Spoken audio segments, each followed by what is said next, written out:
Les EHPAD, établissements d'hébergement pour personnes âgées dépendantes, sont des structures médicalisées. Le centre communal d'action sociale de la ville de Limoges en propose 4. Sur ces établissements, l'entrée se fait sans condition de ressources. Les 4 EHPAD de la ville de Limoges sont habilités à l'aide sociale. Ce qui veut dire que la personne qui n'a pas ou très peu de ressources peut déposer une demande d'aide sociale.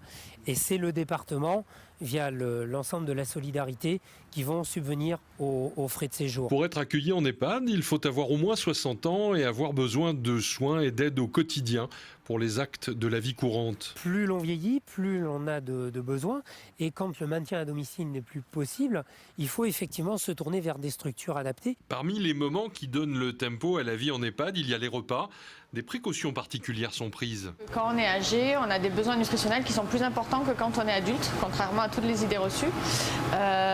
Donc déjà, c'est le premier challenge, c'est faire manger les résidents. Quand on est âgé, on perd de l'appétit, on perd du goût. La principale crainte, oui, c'est la dénutrition. Il faut savoir que 40% des résidents qui arrivent en EHPAD sont dénutris. On travaille avec des personnes âgées qui ont effectivement des difficultés pour s'alimenter.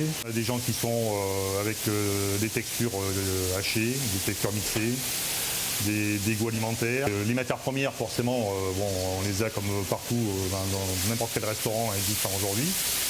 Après, c'est la fabrication derrière qui génère effectivement une autre point de vue, une autre technique de travail. Le travail, c'est d'allier le plaisir de manger et l'équilibre nutritionnel. Alors quand j'en dis équilibre, c'est que couvrir les besoins nutritionnels des résidents.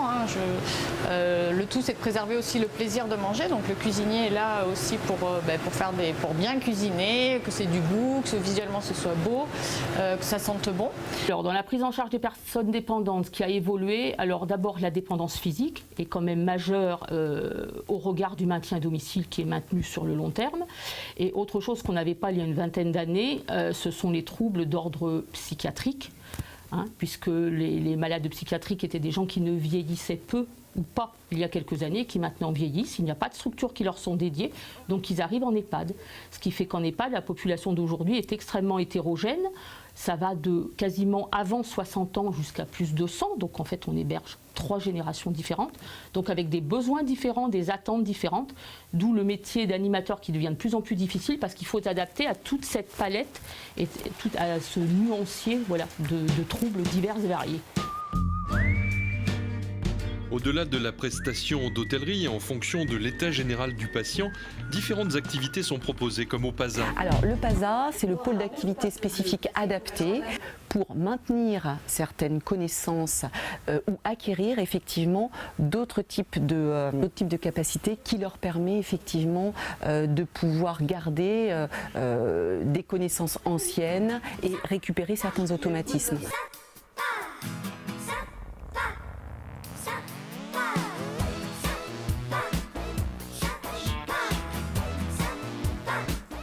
Ils arrivent dans le PASA le matin et ils sortent du PASA en fin de journée. Donc ils déjeunent aussi dans le PASA. Le PASA est un cocon en fait avec les ASG, les aides-soignantes spécialisées en gérontologie et notre psychologue. L'atelier création que l'on propose aujourd'hui, par exemple, c'est vrai, amène du plaisir, un apaisement et aussi une grande concentration. Et aussi cette concentration permet de pouvoir être bien avec soi dans son univers et de pouvoir un petit peu lâcher prise sur ce qu'il y a autour. C'est l'occasion de faire quelque chose qui les intéresse. On essaye de faire des groupes par activité qui les intéressent. Et là, la création, ce ne sont que des gens qui aiment ça. Voilà, donc ils sont dans leur dessin et ils y sont bien, quoi. C'est un moment de tranquillité, j'ai l'impression, pour tout le groupe. Oui. Oui, c'est de la tranquillité, ils oublient les choses autour d'eux, ils oublient beaucoup de choses, la maladie, le contexte.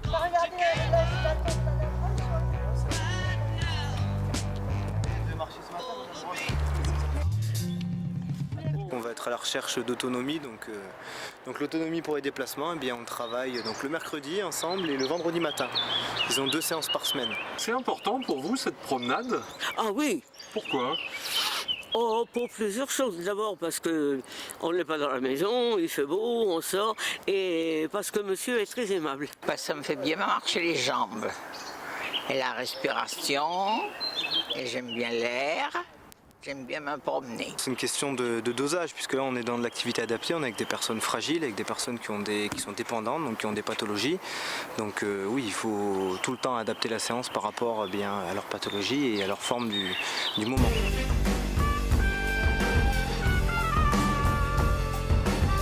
Les 4 EHPAD ont une capacité de 355 résidents, avec une spécificité pour l'EHPAD Le Maromme qui lui est entièrement dédié à la maladie d'Alzheimer. Une approche technique, un référentiel appelé Humanitude est mise en œuvre dans cette EHPAD spécialisée. Il s'appuie sur 3 piliers principaux, le regard, la parole et le toucher. Il faut s'adapter en fait à chaque personne, individualiser aussi l'approche qu'on peut avoir. C'est tout un projet d'accompagnement qui est vraiment personnalisé. On arrive à gratter entre guillemets des sourires plus facilement, leur permettre de faire plus de choses. L'Humanitude, ça s'adapte vraiment à toutes les pathologies, à tous les résidents. Et c'est vraiment ce concept Humanitude qui permet cette adaptation à chacun. Les travaux du nouvel EHPAD de la Batide devraient commencer au début de l'été et un projet est en cours d'étude côté ouest pour le site de Léobardy.